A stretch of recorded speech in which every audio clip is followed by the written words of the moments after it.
Salam, selamat hari Minggu. Bapak Mama, bersaudara, kita bersyukur hari ini kita kembali berkumpul di rumah Tuhan karena kita mau belajar firman Tuhan. Kita seperti sida-sida dari Ethiopia, bahwa kita rindu untuk mendengar firman Tuhan, kita rindu untuk mau memahami firman Tuhan.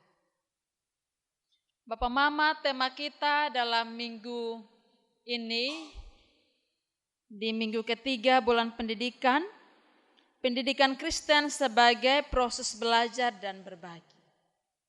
Pendidikan Kristen sebagai proses belajar dan berbagi. Kalau berbicara tentang pendidikan, belajar dan berbagi, maka tentu kita tahu siapa yang harus mengajar, siapa yang menerima pengajaran itu, siapa yang harus mendidik, siapa yang harus menerima didikan, siapa yang harus memberi teladan, dan siapa yang harus meniru teladan itu, siapa yang menerima, siapa yang meneruskan. Itu pemuridan. Pendidikan Kristen itu pemuridan. Itu penting dalam kehidupan bergereja, penting dalam kehidupan berkeluarga. Nah, dalam kehidupan berjemaat di Gemit ada 3 pilar yang menopang sebuah persekutuan yang bernama jemaat. Jadi 3 pilar itu, pemberitaan firman diberikan, sakramen dilayangkan, dan adanya pemuridan. Pemuridan di sini mengandung makna bahwa kesediaan kita mau belajar, kita mau meneruskan pengajaran dari generasi ke generasi. Saya ingat bahwa waktu saya kuliah di Fakultas Teologi Kupang, saya tinggal di asrama selama 4 tahun. Kami hidup berasrama dan ada 5 prinsip pemuridan yang harus kami ikuti sebagai anak-anak asrama teologi. 5 prinsip pemuridan itu ada kesalehan, ada kedisiplinan, kemandirian, kesederhanaan, dan persaudaraan. Itu 5 prinsip pemuridan teologi. Nah, kami diajar supaya kami dimuridkan oleh Tuhan.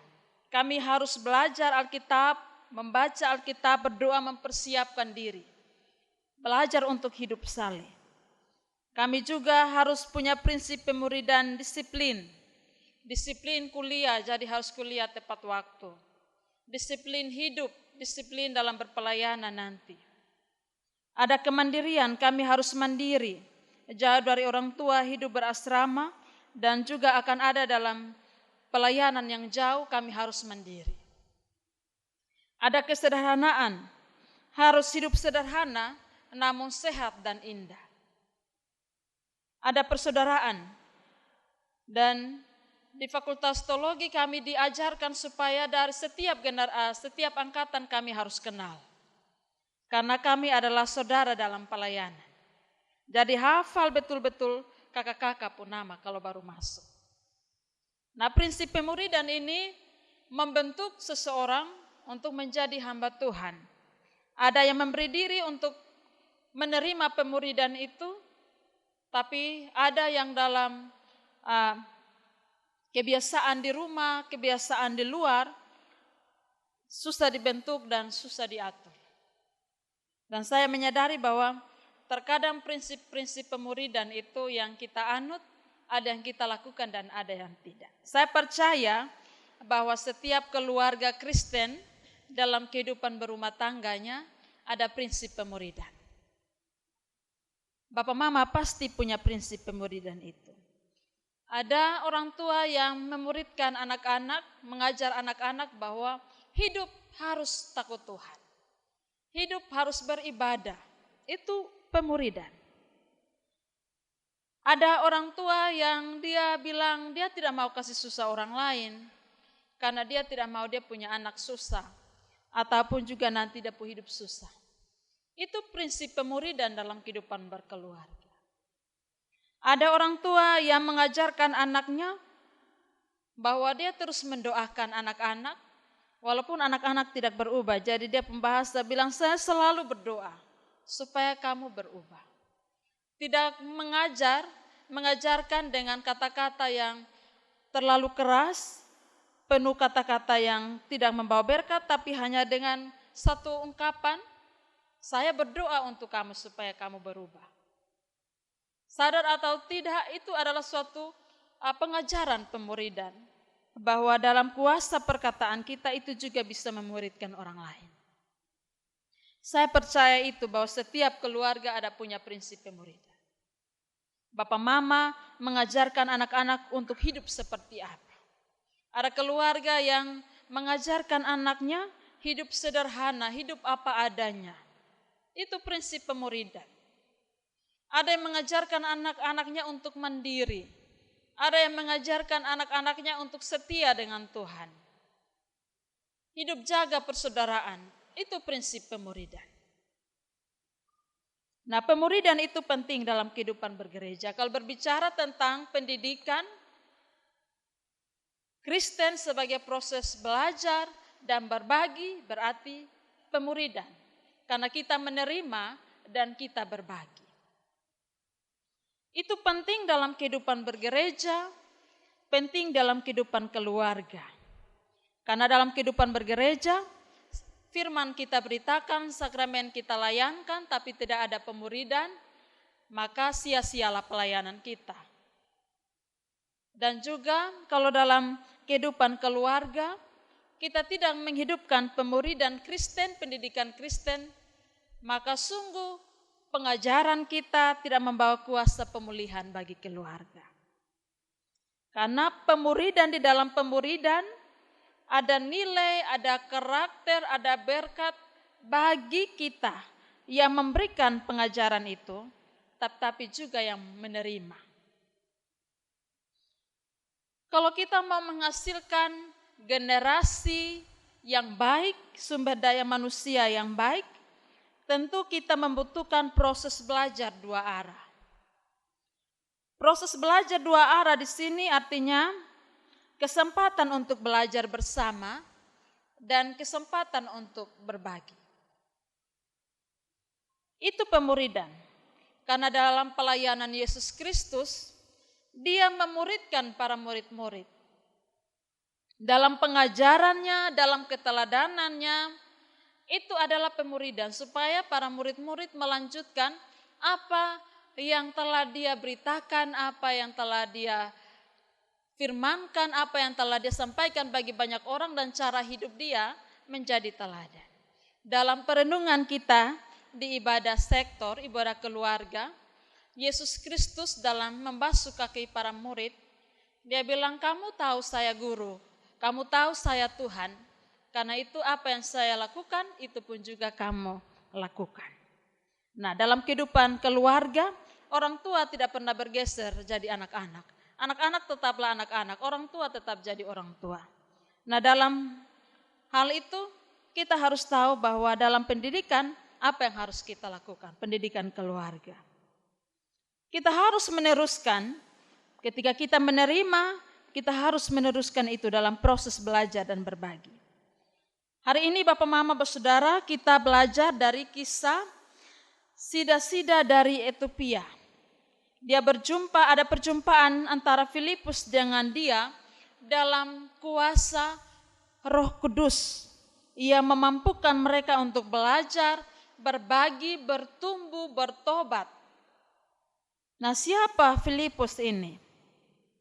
Filipus ini dia punya nama disebut dalam salah satu dari 7 diaken yang dipilih khusus oleh para rasul untuk melaksanakan pelayanan bagi orang miskin, para janda, melakukan pelayanan dalam pelayanan perjamuan. Sementara pada waktu itu, para rasul itu hanya berfokus untuk ada dalam penginjilan. Namun, para rasul dan para diaken ini mengalami tantangan yang begitu hebat. Ada penganiayaan di Yerusalem. Ada larangan untuk memberitakan Injil. Bahkan teman mereka dibunuh, Stefanus dibunuh. Nah, situasi ini menyebabkan para hamba Tuhan, para rasul, para diaken memutuskan untuk harus keluar dari Yerusalem dan pergi ke daerah lain. termasuk Filipus yang dia pergi ke Samaria untuk memberitakan Injil di Samaria. Nah, setelah pelayanan di Samaria, dia dibawa oleh malaikat Tuhan untuk melayani sida-sida Ratu Etiopia. Itu dilakukan dalam karya kuasa Roh Kudus. Nah, dalam perjumpaan itu, Filipus dia memulai dengan pertanyaan, apakah Tuhan mengerti apa yang Tuhan baca? Dan sida-sida ini menjawab, dia tidak mengerti karena tidak ada yang membimbing dia. Lalu dia mempersilahkan Filipus untuk naik ke atas keretanya. Nah, sida-sida ini bukan orang yang tidak berpendidikan, dia orang yang pembesar, berarti dia punya kemampuan untuk memahami sesuatu. Karena dia pengurus istana dalam pembacaan kita, pembesar, kepala perbendaharaan Sri Kandake, Ratu Negeri Etiopia.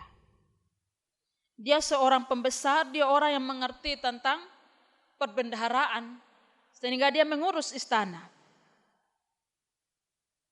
Nah, dalam kesempatan ini, dalam perjumpaan ini, dia mengerti tentang Yesus. Dia bukan orang Yahudi, tapi dia pemeluk agama Yahudi.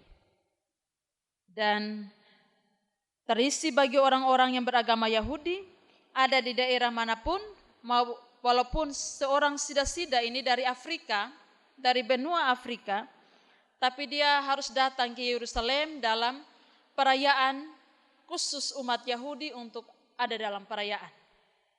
Nah, di Bait Allah itu ada tempat khusus bagi orang-orang asing untuk beribadah kepada Allah orang Yahudi. Dan sida-sida ini tujuan untuk datang ke Yerusalem itu untuk beribadah. Bapak, mama, saudara yang diberkati Tuhan, percakapan mereka tentang apa yang telah dibaca oleh sida-sida ini tentang gulungan Yesaya, dalam kuasa Roh Kudus, Filipus menjelaskan bahwa itu Yesus yang menyelamatkan kita. Nah, dalam tuntunan kuasa Roh Kudus juga, sida-sida ini dia memberi diri. Filipus tidak menawarkan dia untuk dibaptis. Tapi dia bilang, ada halangan apa lagi untuk saya dibaptis? Tidak ada halangan, saya harus dibaptis.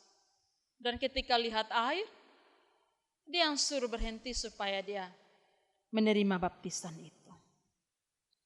Bapak, mama, saudara yang diberkati Tuhan, kita belajar bahwa ketika hati yang dipenuhi dengan rasa lapar dan haus akan kebenaran, pasti akan dipuaskan oleh Tuhan.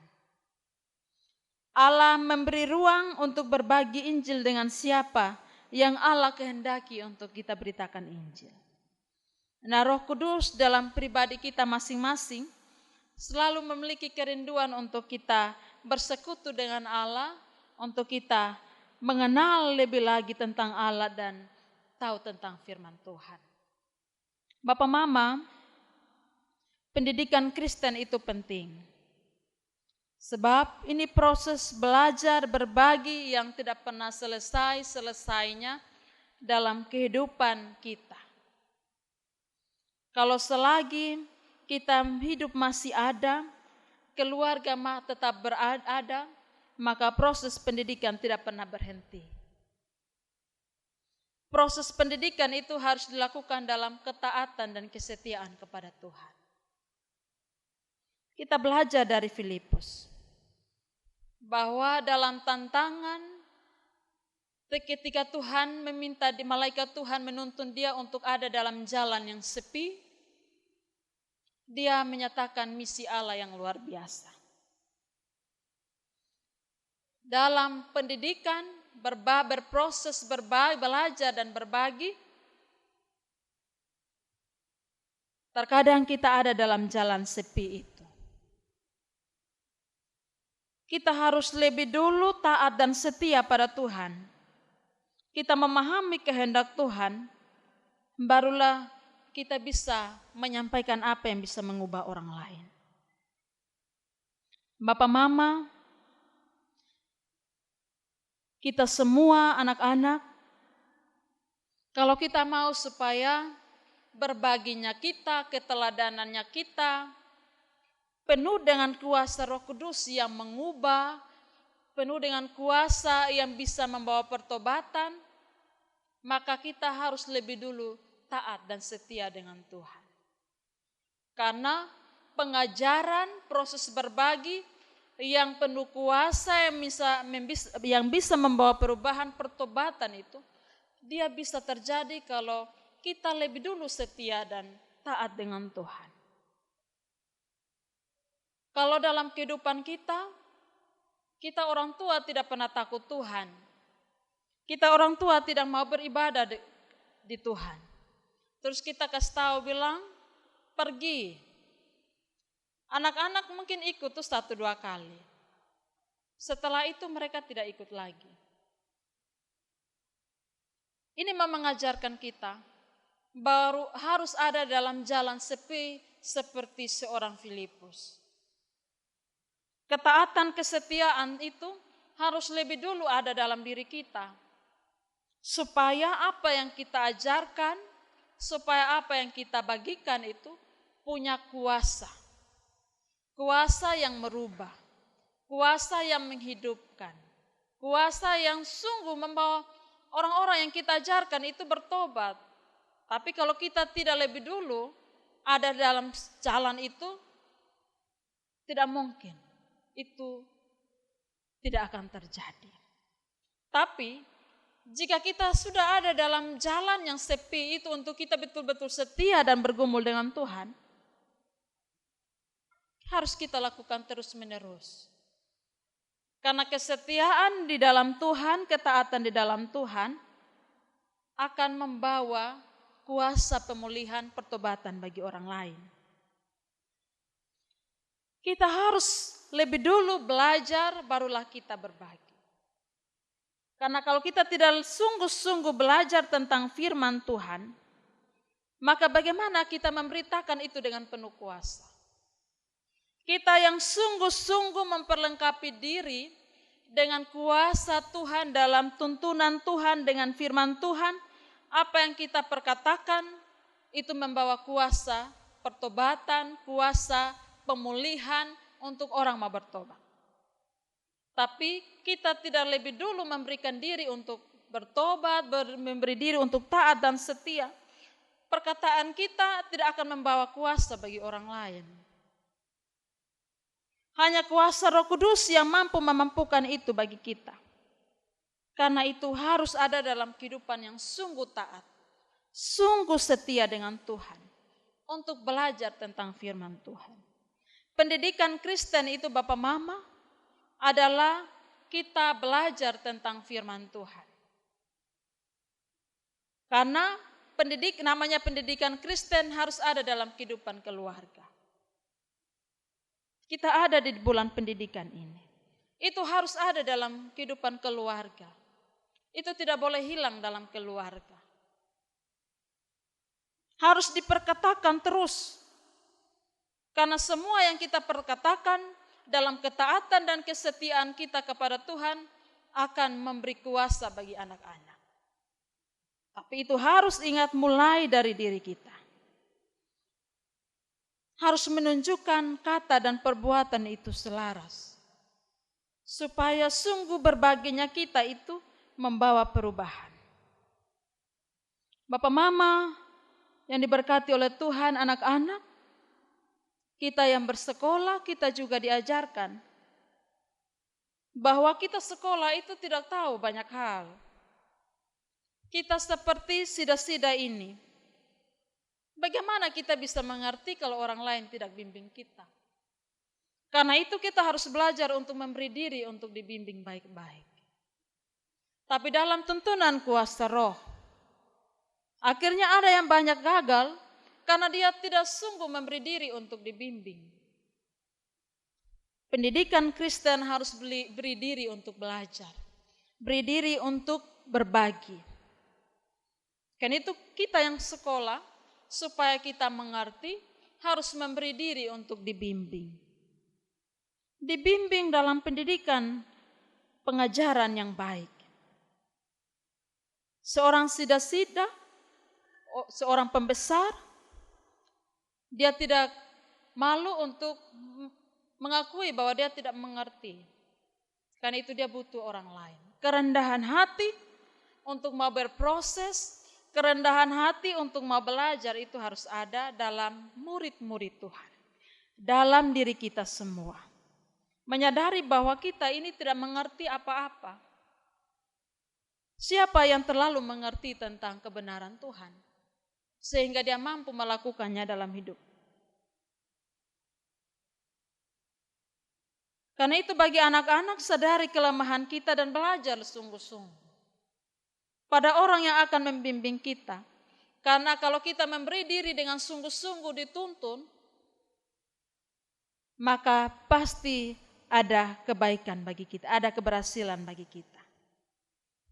Tapi itu harus ada dalam suatu kesadaran, suatu pertobatan, mau memulai. Bapak mama, saudara, belajar itu bukan sekedar kita tahu. Karena banyak orang yang tahu tapi tidak mau buat. Di antara kita siapa yang bilang dia tidak tahu kebenaran? Kita semua tahu tentang kebenaran. Siapa yang tidak tahu tentang dosa? Kita semua tahu bahwa dosa itu ada dengan sikap yang kermana-kermana. Tapi mampukah kita melakukan itu? Belajar itu Bapak Mama tidak sekedar tahu. Tapi apa yang kita pelajari itu harus berbagi. Harus memberi teladan, harus memberi dampak bagi orang lain. Karena kalau untuk tahu, banyak orang yang pintar yang tahu. Tapi untuk buat, sedikit. Belajar, taruh hati untuk mendengar dengan hati, melakukan dengan hati. Karena kalau kita belajar, kita diharapkan bertumbuh, berbuah, berbagi, dan bermanfaat. Tidak sekedar belajar lalu berubah, tapi juga berbagi, bermanfaat dalam kehidupan. Kita anak-anak yang belajar, bukan hanya kita sekedar tahu tentang pengetahuan yang kita pelajari. Tapi harus bertumbuh, harus berbuah, harus berbagi, harus bermanfaat. Kalau kita tidak bermanfaat, kita tidak membawa berkat, membawa damai sejahtera bagi orang tua, maka apa artinya belajar kita? Belajar bukan hanya sekedar tahu, tapi harus mampu melakukannya. Memahami firman Tuhan bukan saja kita mendengar, tapi dengar sampai di hati dan lakukan itu. Karena di minggu pertama, di ibadah tanggal 5, kita diajarkan bahwa supaya kita mengenal, mengetahui tentang kebenaran, hidup jujur, hidup baik, mengerti tentang hikmat Tuhan, maka harus memberi telinga untuk mendengar. Memberi hati untuk mendengar. Kita perlu mencontohi teladan dari sida-sida ini. Karena dia punya kerinduan untuk belajar, memahami dan mengerti akan kebenaran Tuhan. Bapak Mama, kebiasaan kita, ataupun juga kita alami itu, pemberitaan firman Tuhan itu dia hanya 10-30 menit. Ada orang yang bisa mendengar hanya 5 menit, 10 menit. Setelah itu di sisa-sisa menit itu dia tidak mengerti lagi. Ataupun juga dia tidak memberi perhatian lagi. Duduk tidak tenang, memberi kode supaya berhenti bicara sudah. Itu ada. Pendengaran, memberi diri untuk mendengar, itu penting. Karena kita dengar firman Tuhan itu, baca Alkitab itu, hanya dalam hitungan menit, kita bercerita berjam-jam itu, kita bisa tidak pernah bilang, kasih kode badan Karmana supaya berhenti, tidak. Kita mau lanjut yang ada. Karena itu cintai pendidikan, cintai pengajaran. Harus memberi hati untuk mendengar. Harus mau dibimbing. Karena di dalam itu kita akan bertumbuh. Di dalam itu kita akan mengenal tentang kebenaran. Untuk mau membaca, kita belajar. Mau menulis, kita belajar. Mendengar, kita tidak pernah belajar untuk mendengar. Siapa yang punya hati mau mendengar, dia akan mendengar dengan baik. Tapi ada yang tidak mau mendengar, itu juga kalau dia tidak punya kesiapan hati maka sia-sia. Soal mendengar tidak perlu belajar. Karena anak-anak kecil ketika dia dengar, dia langsung lihat kita. Dia tidak perlu belajar untuk mendengar. Karena itu penting untuk mendengar, taruh telinga untuk kita mendengarkan suara Tuhan berbicara bagi kita. Bapak, Mama, Saudara, dalam hari-hari hidup kita, 24 jam itu berapa menit yang kita kasih telinga untuk mendengar Tuhan. Dalam 7 hari berapa menit yang kita kasih untuk kita mendengar Tuhan. Tapi itu pun juga kadang kita rampas waktunya Tuhan untuk kita mendengarkan dia berbicara bagi kita. Kalau kita mau bertumbuh, mau supaya pengajaran kita, mau supaya berbaginya kita itu membawa kuasa pemulihan, maka harus memberi diri untuk mendengar dengan sungguh, dengan taat. Bapak, Mama, jemaat Tuhan, jika ingin bertumbuh dalam iman, berakal dalam pengharapan, berkeinginan untuk berbagi kasih, kita harus bergaul dengan firman Allah. Hanya itu kuncinya Bapak, Mama. Terus tekun membaca Alkitab, belajar tentang kebenaran, dan kita berbagi cerita itu dalam kehidupan kita setiap hari. Bahwa pendidikan Kristen sebagai proses belajar dan berbagi itu harus membawa kita pada pemulihan, kebaikan. Di ayat yang ke-30 dan 31, ternyata bahwa untuk mengerti Alkitab dengan benar, kita membutuhkan orang lain. Ada orang yang dia baca Alkitab, dia tidak mengerti apa-apa. Karena itu dia butuh orang lain untuk menjelaskan, kasih dia apa maksud dari isi kitab itu. Dari dulu ada para nabi, ada Yesus Kristus, ada para rasul, para diaken. Mereka berbicara tentang firman Allah, menjelaskan tentang firman Allah bagi orang yang tidak mengerti. Karena itu bagi kita yang diberi kuasa untuk memberitakan firman, pakai kuasa itu untuk memberitakan yang memulihkan orang. Itu penting, kita belajar dari Filipus. Bahwa pemberitaan kita dalam karya kuasa Roh Kudus, maka dalam karya kuasa Roh Kudus juga akan memulihkan orang yang mendengar. Karena itu hati-hati dalam perkataan kita. Jangan sampai perkataan kita tidak membawa perubahan bagi orang lain. Kita sungguh butuh kuasa Roh Kudus dalam pelayanan bergereja kita. Bapak, Mama, taat dan setia pada Tuhan akan membuahkan pertobatan. Rendah hati berbagi pengetahuan dan pemahaman Injil dengan orang lain dalam karya Roh Kudus. Pendidikan Kristen ini dia akan berlangsung seumur hidup.